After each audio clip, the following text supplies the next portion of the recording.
Hello and welcome to the Mindful Men Podcast, a show inspiring men to be mindful about their lives.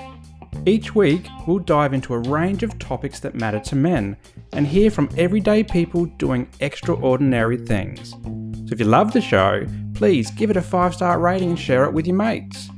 Now, before we get into this week's episode, please note that some of the content may trigger you. And if this happens, please reach out to your support networks. It's really important. If you can't get enough of Mindful Men, head over to our website. It's www.mindful-men.com.au. Find the show notes and the links to our socials there. But for now, sit back, relax, and let's get mindful. G'day guys, and welcome to another episode of the Mindful Men Podcast. I'm your host, Simon Rooney, and today we're getting mindful about the holiday period and all the emotions that come up through the holiday period and how we can navigate that using mindfulness. Now, I love Christmas and New Year's period, and I just find it fun. I find it jovial. I find it relaxing. It's nice to let the hair down. Not that I have much hair these days. Give and receive presents and see what the kids are doing and how Christmas lights their faces up. I absolutely love that part of it. But I recognize that it's not the same for everybody. For some of us, yes, we love it, but other people are really struggle through this period. And so I wanted to touch on that today and try to give you some inspiration of what you can do to navigate, the holiday period if you're feeling like that. And so we start by naming the emotions as they come up. Are they good? Are they bad? Or are they ugly? And so for me, they're often pretty good. Yes, I'm a bit tired. It's been a long year and I'm looking forward to a holiday coming up very, very soon. But I'm also very excited. I just love this period. It gives me energy. It makes me happy. I wish we could experience snow here in Australia sometimes in Christmas, but we don't. So we have a summer, Christmas and a New Year period. Maybe one day we'll go overseas and experience what it means to have a white Christmas. So that's something that's on my bucket list. For other people, you might be dragging yourself through December just to get to Christmas so you can have a few days off. And I get that. I've been there previously. In fact, my 15-year public service career, that's pretty much what every December felt like. You just wanted to get out there as soon as possible, away from work or maybe away from school. I remember doing the same at school and uni and all that type of stuff because it's stressful. Life is stressful, and we've had a pretty stressful last few years. COVID a few years ago. More recently, we've got rising costs of living, inflation, all that type of stuff. You've got war across the world. There's some pretty heavy stuff going on for a lot of people. And so just dragging yourself to Christmas can often feel like the only way that you're existing. Then there's other people who hate Christmas or the New Year period. And this can be out of just spite. They just don't like it because they see other people happy, or they don't like the idea of consumerism and people buying and giving presents and all the waste that comes with that. That's fine. If that's what they want to do, that's what they want to do. But for other people, this kind of year, or this time of year, should I say, brings about sadness or anger or fear. Some of this is driven by trauma. So maybe it's losing a loved one or losing a job, or maybe it's the anniversary of something terrible happening to you that brings up these mixed emotions. Like, yes, it's a nice time of year for everybody, but for deep down for you, it might be really painful. And that's not something that we'd like to wish on anybody, but it's the reality for so many. And so by just naming these emotions, the good, the bad, the ugly, we can go, okay, yeah, it's the holiday period. These things are coming up for me. I'm not going to ignore them. I'm actually going to welcome them into my body, and we're going to navigate through them with some mindfulness. And so that's the first part, is naming the emotions. Are they good, are they bad, are they ugly? The next one is reflecting on the year. And often when we do reflect, we reflect on maybe the last 1 to 2 months. So if December you're white knuckling it through and you get to Christmas and then you start reflecting, you tend to only reflect on December, or even January, should I say, as well. If that's a traumatic period for you because of past traumas or current traumas, you only tend to reflect on that exact moment and not the things that have happened through your life in the 12 months prior. And so this is really important to take note of, because what we want to do is look at over the whole year, look at your growth through the whole year. And this is the same if you've had a good year. This is the same if you're not experiencing any traumatic events or negative emotions around the holiday period. If you're feeling pretty good, you might just be focusing on the last 4 to 6 weeks. But so let's look at the full year and see what's happened. And look at the things, the moments of joy that lit you up or made you feel good or lifted you up and somebody else at the same time. ways we can do this, if we can try to mentally go back and go, okay, what did I do in January, February, March? This is very difficult because so much happens in our year. We could utilize a friend or a family member or a peer, somebody else to go, okay, what did we do this year? Let's look at that. Again, that can be hard because you're both sifting through a year's worth of memory. And we have a lot of memories that go into a year, if not a day. Imagine what it's like for a year. And so a couple of ways that we can do it is we can look at different calendars that we keep. And, I've got a calendar in my kitchen, so maybe it's going up to my kitchen calendar and looking back at all the months and going, okay, what's some of the things that we marked off as important to remember during those months? Was it a specialist appointment for the kids, or was it a date night, or was it a little holiday away? Was it buying a brand new car or something like that? What were the things that we marked on the calendar that we needed to remember? This can then jog our memory, seeing these things on our calendar. But not everybody keeps the kitchen calendar, so maybe it's on your phone. Have you got a calendar on your phone, or are you using a calendar on your computer? Go back and look at all the different meetings you've had maybe for work, or the different events that you attended that you plugged into your calendar, and you can remember, I actually remember going to do that, and it was really cool. For me, a couple of months ago, I went to a men's retreat, and a few months before that, I went to a mental health conference. And so looking at my calendar, these things popped up because I had put them in my calendar, and I can remember all these things I did, like the people that I met, or the information that I learned, or even just getting away for a few days down the Gold Coast for that conference, all the fun things I did with the family after the conference as well. Another one is you can look at data, and if for any of those who are data driven, and this, I guess, episode was prompted by me looking at some data, and particularly for the podcast, and looking at the growth of the podcast over 12 months, and then also the guests that I've had on. So I've had over 80 guests that have come on and recorded a show with me. So just looking at some of those names or listening back to some of the episodes, it prompted me to think, oh yeah, I remember talking about alcohol misuse with a few people, or I remember talking about childhood abuse, or I remember talking about what it means to be a social worker, or what it means to be a dad with all these other guests. And these sparked interesting conversations. And now I've built a network of people that I can reach out to and continue these conversations going. And so I did this with data. I looked back through my podcast analytics and going, okay, yeah, what's happened through the year?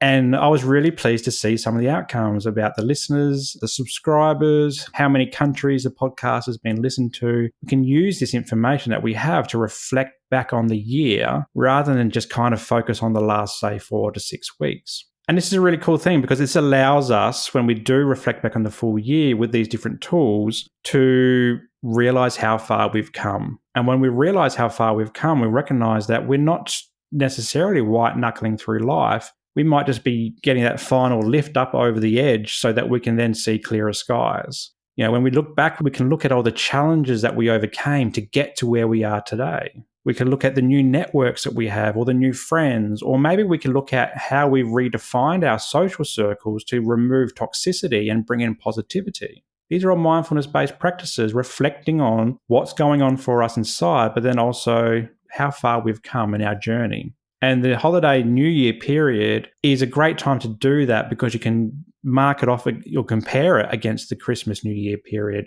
the year before. So this is a really easy thing you can do, but just getting out your calendars and looking through. Or maybe if you don't have any calendars, maybe look through your social media feed. This time of year, Facebook, Instagram, it's happened with Spotify. They all give you this little snippet of what you did or listened to or watched or consumed through the year. And so this is a really useful tip for those on social media to look back over their year and go, oh, you know what? I did listen to this music, or I did connect with this person, or I did post this photo and it really lit me up. And these are easy things that will come up to us, and they will happen more and more as technology evolves as well.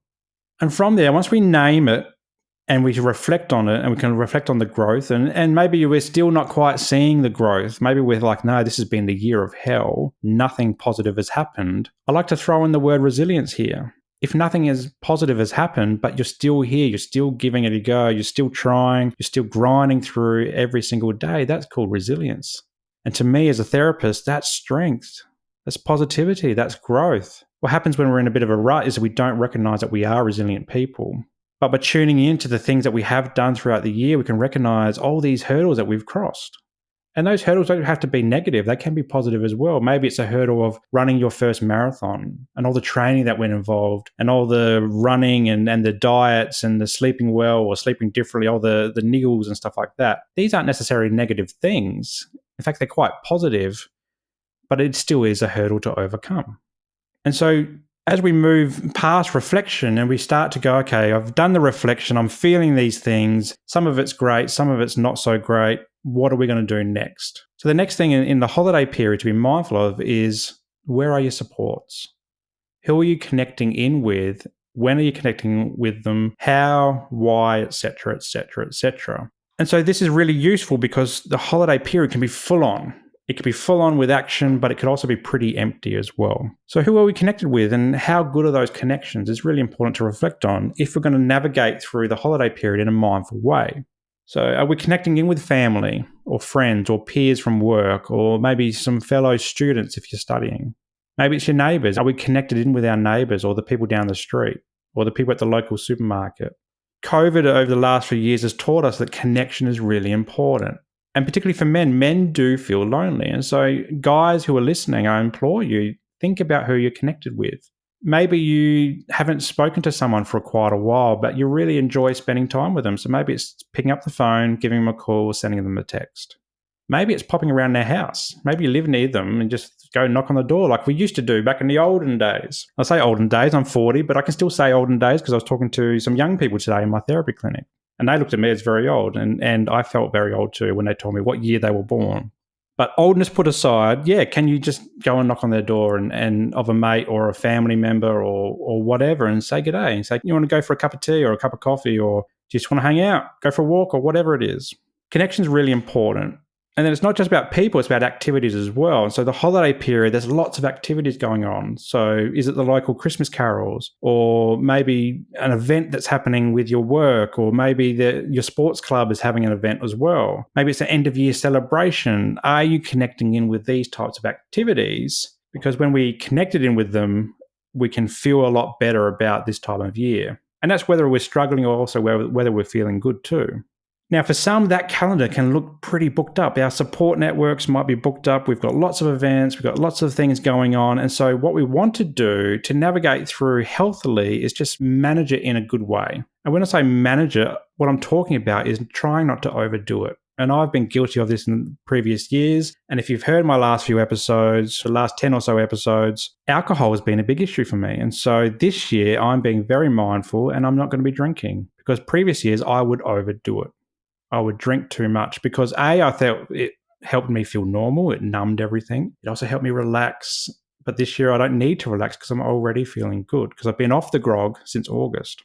So just making sure that you're not overdoing it and finding time for rest, eating healthily, sticking with your exercise routines, being connected and being okay with saying no. You don't have to go to absolutely everything that comes across your phone or your desk or whatever it is because you can and need to have rest. Now, for many other people out there, the calendar is quite clear and this might be scary to some. And a few years ago, before I met my now wife, I lived in an apartment by myself in a city that I'd been living in for about 12 months prior. I had no family there. I had very few friends there. And I spent Christmas and New Year pretty much alone. And it was absolutely gut-wrenching. It was terrible. I hated every second of it. And I could not wait for the holiday period to be over so I can get back to work and see people again. And so I know what it's like to be lonely on Christmas and New Year's and not have any idea when's this pain going to end.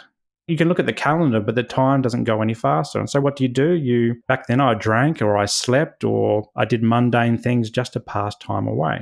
But it doesn't have to be like this. We can connect in more positively. And so it could be attending some of these community events. You don't have to talk to anybody to go to a Christmas carols, for example, but being near other people can help you feel less alone. It can make you feel like you're part of the bigger community. Even if you're just going for a walk around a block, I always say to the guys I work with, just say hello to people as you walk past because you're not interrupting their day. You're just saying hello and they might say hello back. And that smile, that small smile or wave can just make you feel a little bit better.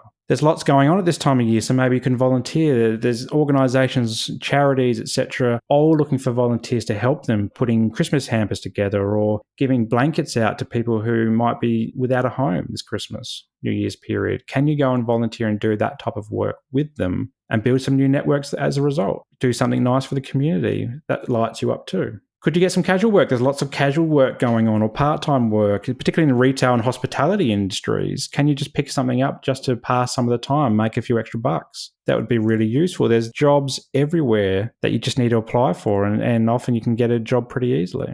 And the last one here is, if you don't have any of these, or you're struggling to see some of these things, could you engage a therapist or your GP? Someone who's a medical or health professional who's trained in supporting people through difficult periods. And your GP is a great place to start, or a therapist, or you've got things like Lifeline or Beyond Blue. They've got all these online things that you can access to improve your well-being through what could be a difficult period. And so on that, Mindful Men does offer therapy services across Australia. It's in person in Southeast Queensland, but also telehealth Australia-wide. Now, just because you ring, it doesn't mean we're going to pick up and you're going to have access to immediate therapy. No, it's not how it works. But we are one of many thousands of organisations across Australia, in fact, across the world, who provide therapy support to people who are struggling. And so this might be a prompt for you to go, you know what?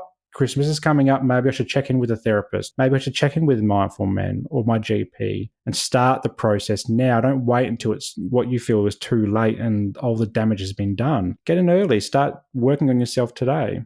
And also, for those of you who are looking to connect more and not sure where to start and want to start maybe smaller, they don't want to do it in person, come and join the Mindful Men community group on Facebook. It's for free. You get to access weekly stuff that I put up there about mindfulness, about this podcast. You also get to connect with other guys from around the world who are talking about mindfulness. Now, this is an online thing. You won't see each other. Maybe we'll do some Zoom stuff in the new year. I'm not sure yet. But what it does is it starts allowing you to connect. And the more you put in there, you like comments or you like posts or you comment on something, the more you're going to get out of it as well. So yeah, welcome. Come into the Mindful Men community group on Facebook. Be part of this growing community of mindful men growing themselves around the world. And so that's it. It's a really simple one, this episode. It's around being mindful about this holiday period. How do we navigate Christmas and New Year's? Reflecting on how we're feeling. So naming it. Okay, I'm feeling good, bad, or ugly. Maybe it's reflecting on the year, not just the last 4 to 6 weeks, but maybe what's happened over the year and perhaps dragging out your calendars or social media feeds or whatever to go, oh yeah, I did this, and this year. Or this year's been pretty tough, but look at all these resilient things that I've done to keep overcoming challenges. And then it's about doing the stock take of your supports. Who's around you? What are you doing? When are you doing it? Why are you doing it? Who are you doing it with? And taking it easy. But also, if you don't have those things in place, what could you do to put yourself out there? And maybe that could be checking in with a GP or a therapist to help you navigate through that period. Well, I hope you got some value out of today's episode, a really quick one on being mindful around the holiday period. From my family to your family, I wish you all a safe and happy period, as happy as it can be for some of you. And I look forward to you all coming on board for 2024. Thanks for being on board for 2023 as well. Without you, I wouldn't be doing this. But until next time, stay mindful.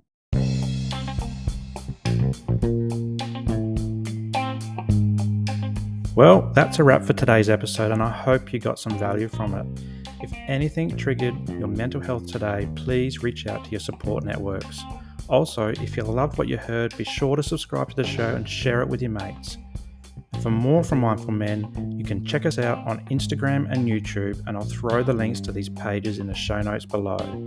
But until next time, stay mindful.